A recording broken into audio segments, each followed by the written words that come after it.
This CyCast is provided to you by the Iowa State Letterwinners Club, bridging the gap between legend and legacy by engaging in our past to invest in our future. All right, everyone, we have a wonderful guest in our next CyCast in Scott Howard. And Scott was an Iowa State letter winner in men's basketball. He played basketball for Coach Lynn Nance and Coach Johnny Orr. And after he got done at Iowa State, he went on to an incredible, successful career in the game of basketball. Coached in college for a number of years, and then he got into the NBA. And he's done a lot of things in the NBA. And this last year with the Denver Nuggets, he won an NBA ring. And he's the director of player personnel with the Denver Nuggets. And he's got a ton of stories, and we're just ecstatic that he joined us on our CyCast. Thanks a lot, Scott. Thanks for asking me. It's a pleasure. Well, I tell you what, I'm gonna throw a softball at you. The first question: how does it feel to be an NBA champion? I still kind of can't believe it. I've been in basketball for I guess 40 years, and then I grew up. My dad was a coach when I was a kid, so I've been around basketball my entire life, and it's the first time I've ever been on a team that was the best. Yeah. I've been a part of really good teams, league championship teams, but never won a national title. To be an NBA champion, and I don't consider myself an NBA champion, but to be a part of an organization that is phenomenal. For a little kid from Iowa Falls, it's a dream come true, you know? Yeah. Well, how does that work with your job? Were you with the team when they clinched, when they won? I was. Yeah, okay. So that had to have been just an amazing career highlight for you. Michael, if I told you that the night it was somewhat surreal. I was down on the floor. I was on the podium during the trophy presentation, and then back in the locker room after the game, and the amount of champagne, the cigars, the sheer joy in that locker room was just something I can't even explain how surreal it was to be a part of. And then my wife and I stayed in Denver that week, and we were part of the parade and the celebration in downtown. So it was quite a thrill. Yeah, well, I'd like to do it again. Yeah, well, and that's the thing. I think you're set up pretty well because you have literally, you could say I'm going to say it, the best player in the league, and Nikolai. I'll one up you on that. I think he's the best player in the world. Yeah, exactly. No, and when you have a player like that, you get to see this guy obviously a lot. Have you ever seen a big guy that's skilled and he has everything, doesn't he? Yeah, he does. He's incredibly skilled, but I think the thing that makes Nikola special is he's got the best mind of any player that I've ever been a part of in any organization I've worked with or college teams I've been. He's a brilliant basketball player. He sees things way ahead of what everybody else does. And then the other thing is he's so unselfish. It's all about everybody else for him. It's not about him. He doesn't do social media. He's not part of ad campaigns. He doesn't really want anything to do with that. He wants to stay in the background. He's an incredible teammate. A giving, phenomenal teammate. He's just a great guy. Yeah. And it's fortunate in basketball when you have that because he's our best player and one of our better locker room guys. And so everybody else just falls into line. Yeah. And there's no way to argue with Nikola as good as he is as a player. But then to have him be such a great guy, it makes our locker room great. It makes our team fun. I thought, and I know I'm partial, but I thought our team was fun to watch in the sense of we weren't ball dominant. We shared the ball. We passed. We moved. We cut. Maybe old school basketball in some ways, where the NBA has become so star focused and ball dominant players. We weren't that way, not at all. Yeah. And as a result, I think we were a refreshing team for people to watch. Yeah. Well, obviously with Joker, his passing is just elite is probably not the good enough word for it. And you're from the older generation like me, and you saw Bill Walton as center passer. You saw Wes Unsold and those guys. I mean, I don't think I've ever seen a guy that tall pass the ball at pinpoint accuracy like he can. I mean, Yeah, I agree. I think he's the best passing big man of all time. Walton was great. Yeah. Wes Unseld was great, like with the outlet pass, but maybe not in the half court offense as much. The thing that makes Nicola unique as a passer is he does it all over the floor. I mean, he can do it. His out of bounds passes down the floor when he's the only guy that knows somebody's free down there. Exactly. And his ability to thread the needle in the half court it's uncommon. Yeah. Now, obviously you've been in the league a long time for various organizations. Besides the Joker, what other player that you have worked with in the NBA that would rank up there as one of the best you've ever been around? Well, I was fortunate when my first job in the NBA. I went to work for the Washington Wizards, and the second year I was there, Michael Jordan came back to play and played. Oh, so he was there when you were there. Okay. And so that was quite a thrill. I became very friendly with Michael as well and was around him a lot. But he'd be the other guy. Yeah.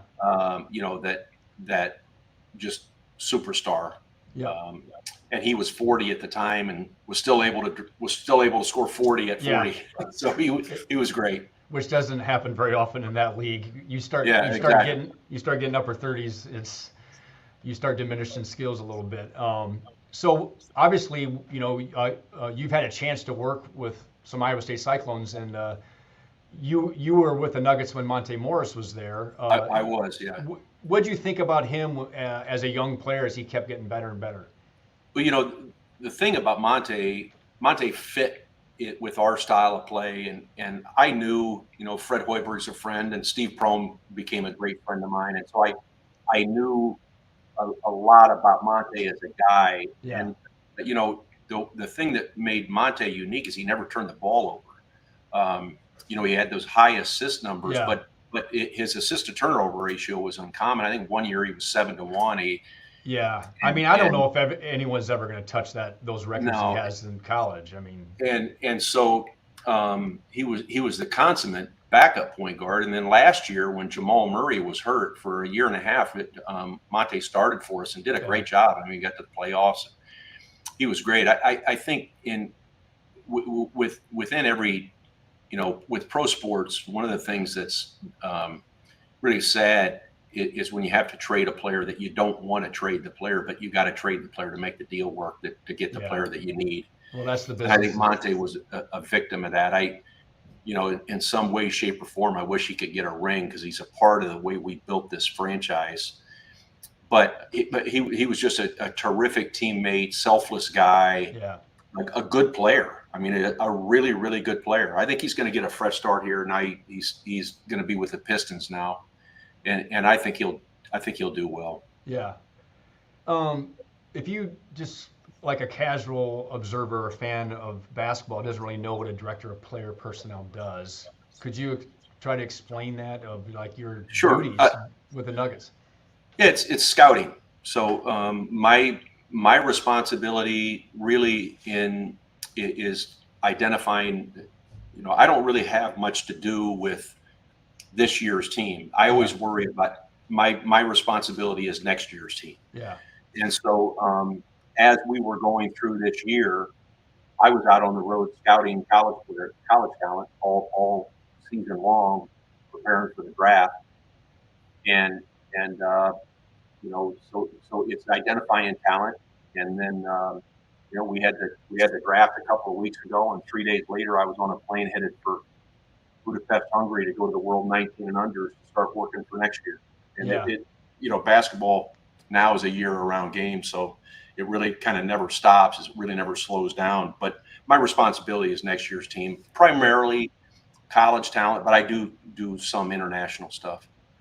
Well, you just got back from Hungary, and you had a chance to watch a future Cyclone in Omaha Bilou. What did you think of him and the USA team down there? Yeah, I can't really comment about Omaha just because he's an incoming freshman. The U.S. team was it's unfortunate for the U.S. They select the team, they practice for 5 days, and then they go play, and they play against these national teams that have played together for 3-4 years, and so they lost in the semifinals. They lost to France in a pretty good game, and then they got beat by Turkey in the bronze medal. But I'll just say this: he's going to be a very good player. Yep. Yep. Well, let's go back to your college days, Scott. You came to Iowa State, and you remember the team. I believe your first year was Coach Nance's last year. Is that right? Correct. And yeah.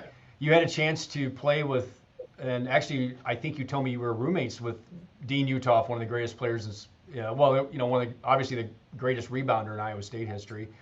And you came back this last year for his Hall of Fame induction. How awesome was that to see him again? And what was he like as a player at Iowa State? Oh, that aside from winning the championship and going through that experience, the highlight of my year might have been last September when they put Dean in the Hall of Fame, just because I thought he was so deserving. Yeah.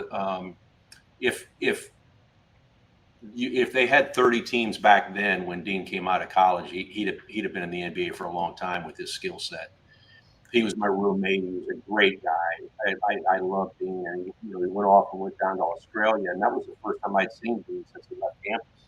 Yeah, and it was a phenomenal night because a lot of Dean's teammates came back to support him, and it was the first time I'd seen a lot of guys for many years. I saw John Tillo and John Ness, and Andrew Parker came back, and Lefty Moore was there. Chuck Harmison came back, and Chuck is still a good friend of mine, and the list goes on. It was a really, really neat deal, and my tip of the cap to Iowa State for running such a great event to honor their former athletes. That was a great night. I'd like to go back, and hopefully there'll be another teammate that'll get in. But Dean was a phenomenal rebounder. His ability to find hard to get balls was really unique. He had great hands. He probably, I don't know how much, I'd have to look it up because it was 40 years ago. But he was a little bit limited offensively, so some of those rebounds were offensive rebounds, his own shots. Yeah, he admitted that. We used to tease him once in a while. He was padding his stats, but he was a great teammate. Great teammate. Well, we were so thrilled that you came back, and it's one of the greatest weekends of the year for myself as well. It's just so awesome to see all these great athletes come back and their teammates, and it's just reminiscent, and it's just great being a Cyclone that day. So yeah, no, I've actually fussed at some people at Iowa State for a number of years. It was great that they put Dean in the Hall of Fame, but in my view, Dean's number should be retired at Iowa State because he still holds rebounding records that may never be broken. Yeah, probably not the way the game's changed. So tell us about your second year, because that's when a guy named Johnny Orr took over, and that had to have been I mean, the contrast of coaches, I can't even imagine the change there. And what was Coach Orr like that first year? I know he always talks about how he had a kind of a ways to go, but what was that like with Coach Orr that first year? The thing I liked about Coach Orr, the same Coach Orr that came in that first year was the same Coach Orr that, as they built the program, he never changed. Yeah. We weren't very good. We had a losing record, but every day was a joy to be around. Coach Orr was a unique guy. He was funny. A lot of times he said things that were funny that you look back on it. And he had a little message there, but he treated everybody Coach Orr treated everybody so well. And I was the worst player on the team. I was a walk-on, and he treated me just as well as he treated anybody else. He was a great selection for that job. And what's crazy, I'm sure a lot of old school Iowa State people remember, but how Coach Orr got that job was he was the coach at Michigan. and he called to recommend Bill Frieder for the job. And Lou McCullough was the AD and started talking to him. And before you know it, Lou was smart enough to say, well, Coach, how about if I asked you to take the job? And Coach Orr said, well, you know, you'd have to pay me a lot of money. And within a couple of days, they had a deal. And it was brilliant on Lou McCullough's part to ask that question. But he was a great selection at that time because, you know, a lot of times when there's coaching change, there is a swap from one style to an exact opposite style. Coach Nance was a terrific basketball coach. Coach Nance, we ran the triple post, which is the same offense that the Chicago Bulls ran for all those years, and he was an expert at that. You know, the year before that, my freshman year, they had finished second in the Big 8 conference. That with Andrew Parker had a great year. In the Big 8 tournament, and that was back before, you know, the NCAA expanded, and if it were today, they'd have been in the NCAA tournament that year. Yeah, no doubt about that. And so Coach Nance was a terrific basketball coach, and but then Coach Orr just brought a liveliness to the program that was exciting, and then the fans got into it, and the "Here's Johnny" deal, and he embraced that. You know, he embraced being in public. He embraced going to every golf tournament and the public speaking tour, and it became, you know, folklore now. But he was sensational. What do you remember about him on the bench talking to the officials? Oh, he got after him pretty good, Michael. One of the if anybody would have ever been at the game, we were playing Missouri on a Saturday afternoon.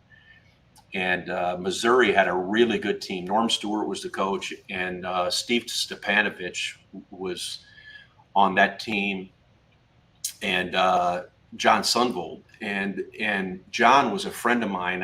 I had gone to camp with John when I was in high school and had stayed in touch with him. So it was a crazy story.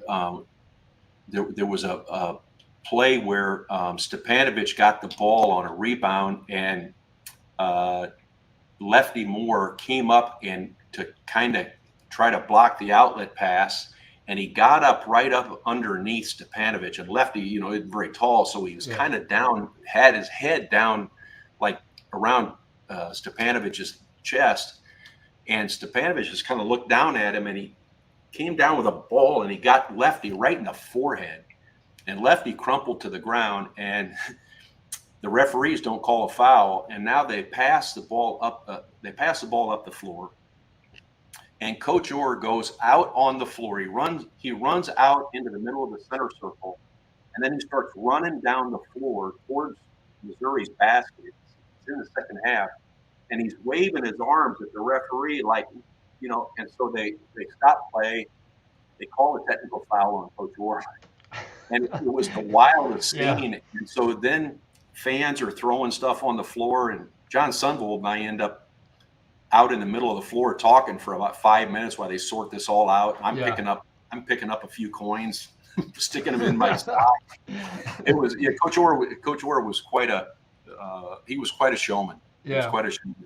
When you think about the colorful coaches in the Big 8 at that time, you know, you had Coach Orr, you had Cipriano at Nebraska, you had Norm Stewart in Missouri. I don't know if Tubbs was quite there yet. He was getting Tubbs came in there. Jack Hartman. I mean, like that era of coaches. I mean, they would do and say things that you just like you kind of cringed. Like there's no way they would get away with today. That if you look back at that time, you're exactly right. I mean, Ted Owens was at Kansas, and Ted Owens was a terrific coach, and there were really good coaches. Basketball was good in that league. Yeah. So I remember you telling me the story, this story, Scott. So after you got done, you graduated from Iowa State in '83, and then you got a job as a graduate assistant at Iowa, for George Raveling's staff. Correct? The next year. Correct. Yes. So it was either one of your first times back to Hilton Coliseum. Iowa State played Iowa in basketball. And people have to understand that I think Iowa State had only beaten Iowa in basketball like one time from 74 to 83 or 84. Correct. And so it was a bad drought. Obviously Lute Olson had him going. It was a great program, and well, that game was a memorable game, wasn't it? It was double overtime, and Yeah. Barry Stevens fouled out, but Hornacek kind of led Iowa State to it, and that game was a huge win for Johnny, a huge win for the program at the time. But what do you remember about that game from being on the other side? Yeah, I remember it vividly. So the game was an incredible game. It was double overtime. We had a good team. We ended up going into a skid later in the year. We didn't make the NCAA tournament, but Greg Stokes was on that team, Michael Payne, Yep. and the game was a high level game. The intensity of the game was incredible, and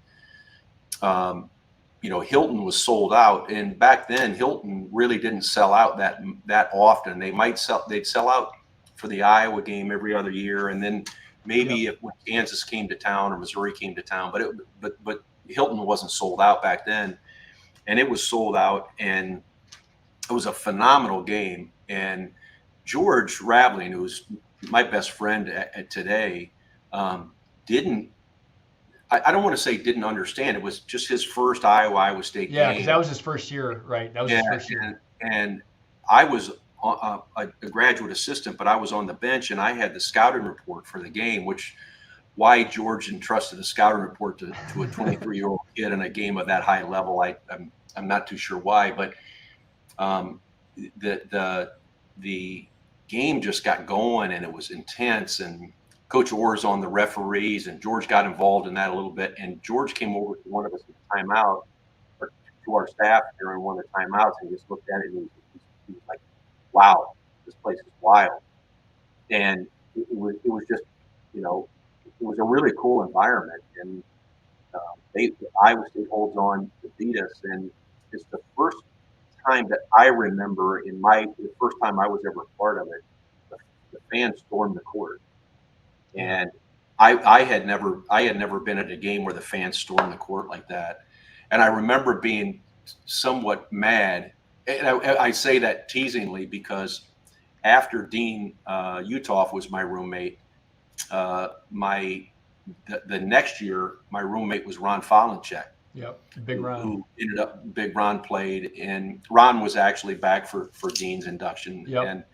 And I was walking off the floor, and I looked out, and Folenchek's out in the middle of he had already graduated. He's out jumping up and down in the middle of the center circle, celebrating with all the players. And good for him. He should have.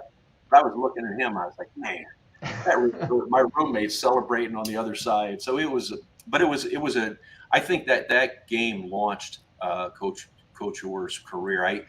Not career, but launched that program. Yeah, to I totally agree.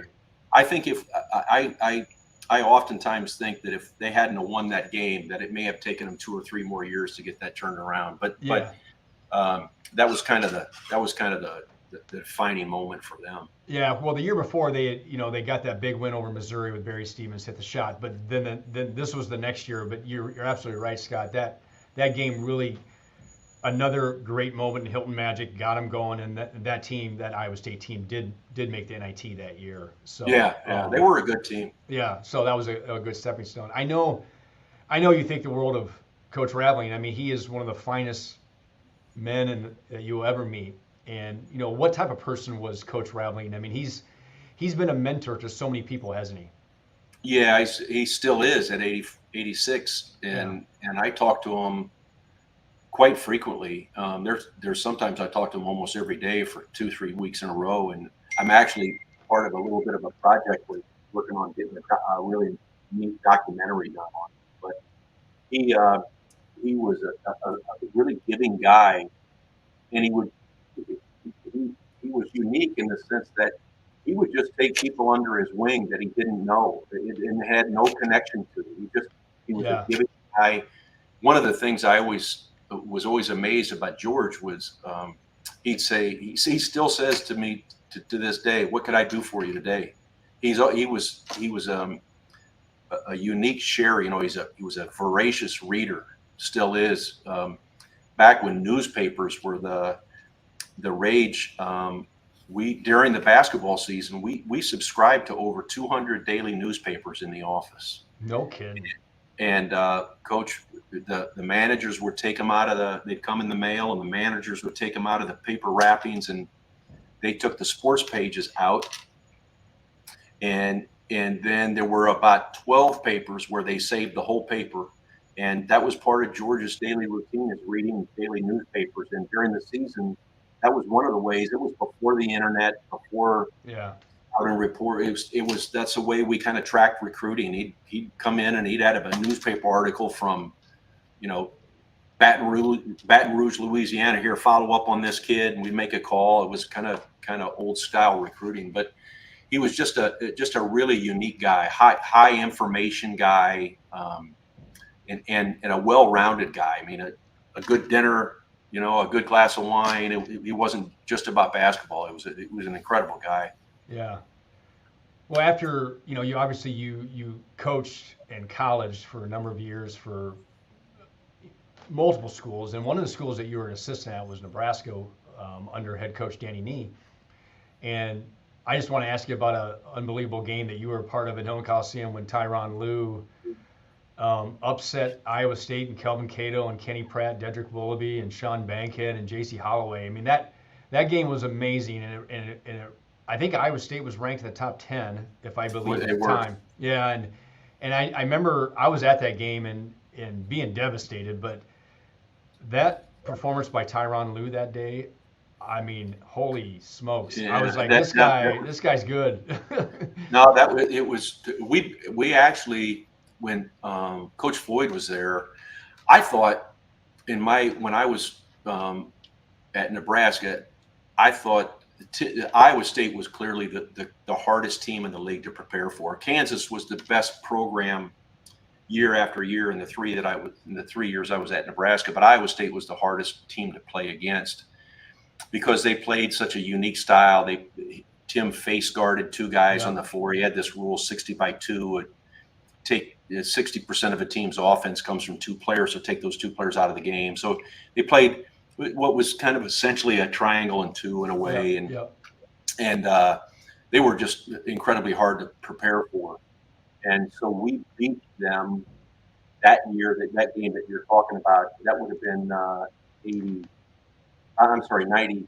I think it was 96, 97, right? It was the 97 season. And then we turned around and came back to Hilton the following year in 98 and beat them again. Yeah. Willoughby and Cato had graduated. But the game that you're referring to, it was a great game. Lou was terrific. And we scored to go ahead, and then Iowa State brought the ball up the floor, and they were going to hold the ball for a last-second shot. And Cookie Belcher got up, and Dedrick Willoughby dribbled the ball off his left foot, and it went out of bounds, and we got the ball and won. That's right.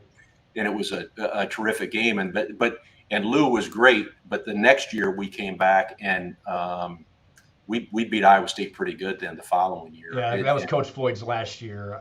Yeah, exactly. Yep. But those were. I mean, Coach Floyd had it rolling here. I mean, those teams were so tough and disciplined. He was such a great coach.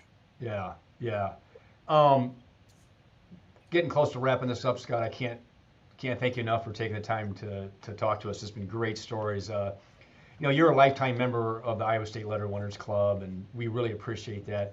How important is that for you to still be a Cyclone and still be connected to Yeah, well, I it's kind of crazy. I don't know how I ever lettered because I was no good, but I guess they appreciated somebody that just came to practice every day and gave his best. But it's quite an honor, and as I think we always end up going back to our roots, right? And so after I left Iowa State, I go to the rival. I still have guys that I went to school with that kind of don't think that fondly of me because I went to Iowa, in a grudge. But then I started coming back when I got into I was at Nebraska and went back there to play every year. And then I got in the NBA. I started coming back to go to scout games at Iowa State a lot. And I every time I walk into Hilton, every time I go onto campus, it makes me reflect on my experience at Iowa State. And one of the things that, as aside from the terrific experience I had with my teammates in basketball, I got a great education at Yeah. Iowa State. I majored in physical ed, and my teachers were terrific. And I lived in Larch Hall on the Cuttingham floor, and I still got a couple of buddies that I hear from every once in a while. On that it's Iowa State was very good to me, and I really care about it. Well, Scott, we are so glad that you're one of us, and we're so proud of your career, and we can't thank you enough for taking the time to talk about your great, well, not just your great season, but your outstanding career in basketball. So thanks again, Scott, for joining us, and we always want you back for reunions. You know that, right? I'll come. You put any of my teammates in the Hall of Fame, I'm there. Yeah. Well, Scott, thanks again for everything. Thank you so much. It was a thrill.